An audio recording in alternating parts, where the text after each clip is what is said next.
you able to hear me? Okay, thanks. Okay, I'll get started. I believe the Earth is alive. That's right. Our planet, the Earth, alive. A superorganism, if you will. I know, it's a big claim to make. But let's start small.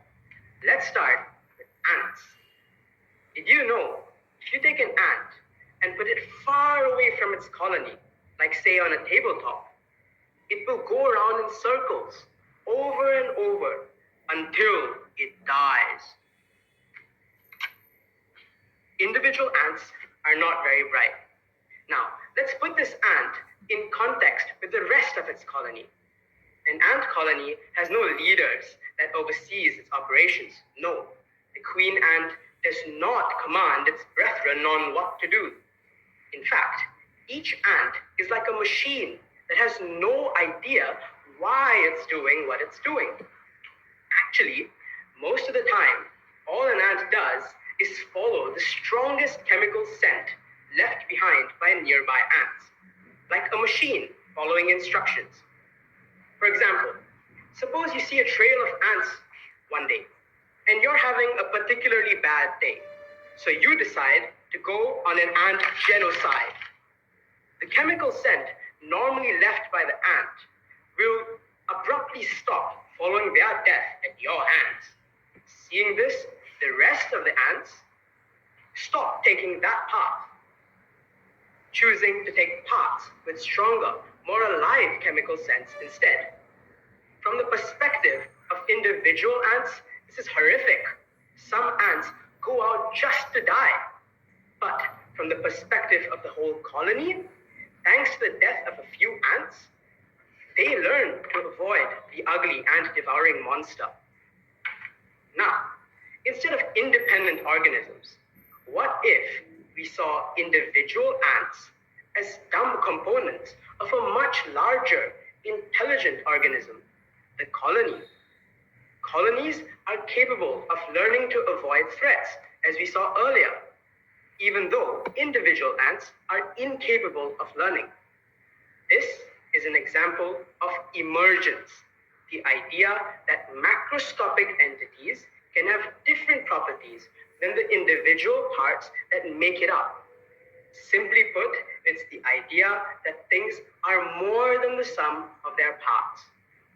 You can already see where I'm going with this. Emergence is everywhere. Our brain is made out of many nerve cells. Individually, neurons aren't very smart, but together, the brain is intelligent. Just like how many stupid ants together make a smart colony. What we consider an individual human being is really something emerging from many interacting smaller organs, like our brain, our liver, our heart, and more. We do complex things like eat, walk, make friends, and give speeches. Our organs can't do any of this on their own, even though our individual dim-witted organs aren't. As a whole, we are conscious. We are the result of emergent properties because we are more than the sum of our parts. Let's go even bigger. Humans emerge from organs working together, yes? So what emerges from humans interacting with each other? Society. Societies have norms, cultures, languages, and architectural styles that exist and evolve over generations and generations of humans. A single human can't be a society, but a society cannot exist without many interacting humans. Furthermore, just like ant colonies, human societies respond to external threats too, like with COVID-19.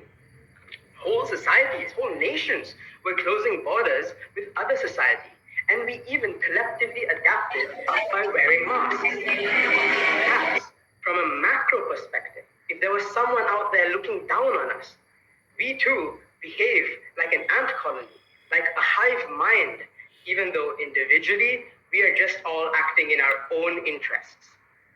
But why stop there? every species on Earth intricately interacts with other species, giving rise to the perfect balance we have today. Plants are consumed by small animals. Small animals are consumed by big animals. And when these animals die, they are decomposed by fungi and bacteria and become fertilizers for plants all over again. Every species plays an important role in the survival of every other species. It's just like the organs in our human body which keep each other alive. If life emerges from non-living cells and complex societies like ant colonies or nations emerge from living organisms, then what about the interactions between the different species on Earth? Could they lead to something even bigger that we are too much a part of to appreciate? What if we are the stupid cells of a much larger, bigger, emergent superorganism? What if the Earth itself is alive?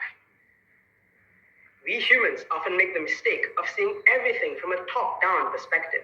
But we should remind ourselves that we are a part of this world, and we can only look at things from the inside out. This is why I think the Earth could be alive. And to give you some more food for thought, we humans seem to be inexorably inching closer and closer to setting up colonies on other planets, like Mars. A common idea is that of terraforming, deliberately changing up a planet to make it more suitable for life. If we need to make other planets just like our Mother Earth in order to set up colonies, is this not analogous to reproduction? I mean, we're basically creating copies of the Earth. As Mother Earth dies from our overuse of its resources and we run away to convert other planets into juvenile Earths, the human race might unwittingly ensure the survival of Earth's species. Thank you.